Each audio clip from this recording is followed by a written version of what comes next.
Hi guys, I just wanted to do a quick video today to talk about one of the most basic things when you're recording or playing live, and that's cables. Might not sound that interesting, but it's something that's worth talking about. This is a cable that I was sent by the guys at D'Addario, and this is one of their new American series instrument cables. I mean, what is in a guitar cable? It's a piece of copper that goes down a line. It's shielded by another piece of copper, and there's some stuff in there to stop it breaking. Simple, right? Yeah. So this is a cheaper cable, and you can see instantly how this one naturally falls back into a coil where this one kind of hasn't, and this was coiled on the floor right next to me. So some of the differences, this one has a spring for what we call strain relief.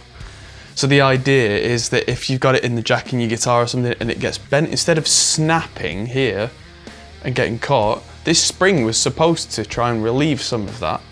But as you can see, it's already popped out because cheap cables kind of do that, whereas this one hasn't got a spring. And then I was looking at it going, hang on, well, does that mean it's got no strain relief? It's got what you call a chuck system inside, so the cable is kind of gripped nice and strong inside there.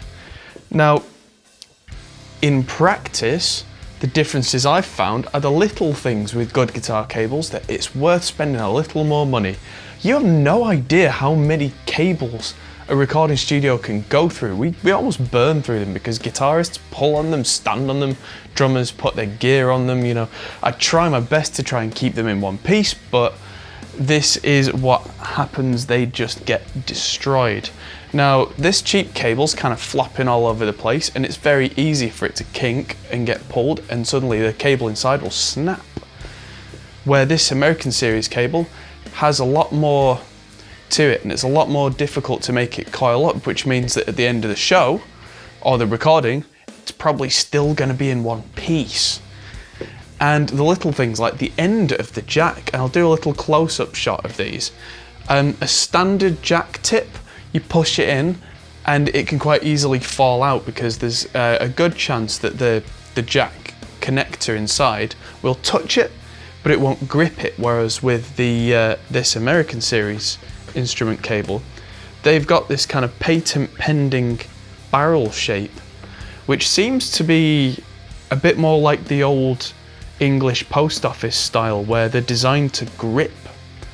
And that means that I've tried using this live a couple of times and the cable doesn't pull out, it's quite solid.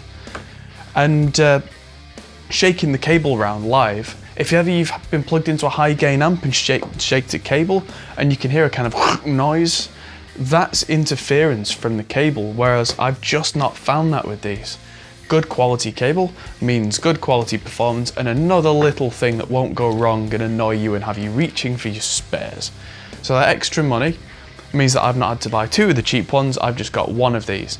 Like I said, I was sent this by D'Addario, so I'm going to be completely open and honest with you, but I wouldn't be making this video about it if I didn't think it was a good cable. I would have just gone, right, thanks guys, and then just not made a video, but here it is because it's worth it. So go and get yourself some of the D'Addario instrument cables.